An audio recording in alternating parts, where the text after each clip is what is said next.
कर्मण्येवाधिकारस्ते मा फलेषु कदाचन मा कर्मफलहेतुर्भू मा ते संगोऽस्तकर्मणि कर्मण्येवाधिकारस्ते मा फलेषु कदाचन मा कर्मफलहेतुर्भूर्मा ते సంగోస్వకర్మణి.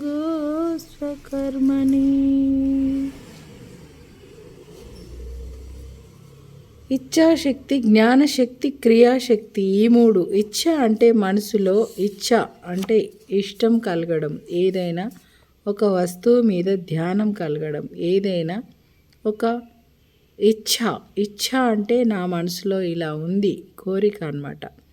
ఇచ్ఛాశక్తి, జ్ఞానశక్తి, ఇచ్ఛ కలిగిన వెంటనే జ్ఞానం కలుగుతుంది అది ఎలా పొందాలి అని.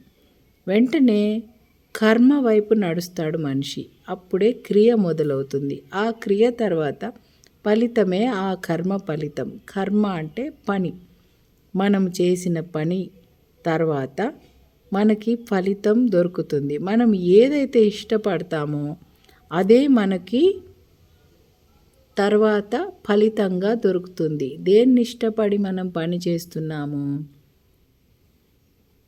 ఒక ఉదాహరణ చెప్తాను. మనకు వంకాయ కూర లేదంటే అన్నము తినాలని, బగారన్నం తినాలని ఉంది.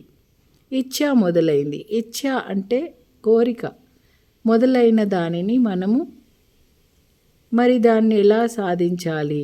దానికోసం ఏమైనా చేయాలి, డబ్బు సమకూర్చుకోవాలి,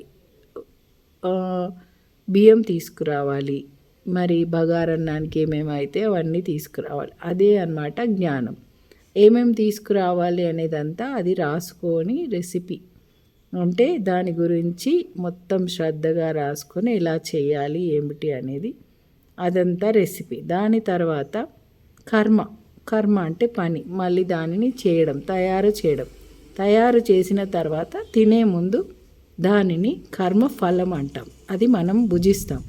మనం భుజిస్తుంటే ఇంకెవరైనా కూడా రావచ్చు ఆ కర్మలో పాలు పంచుకోవడానికి.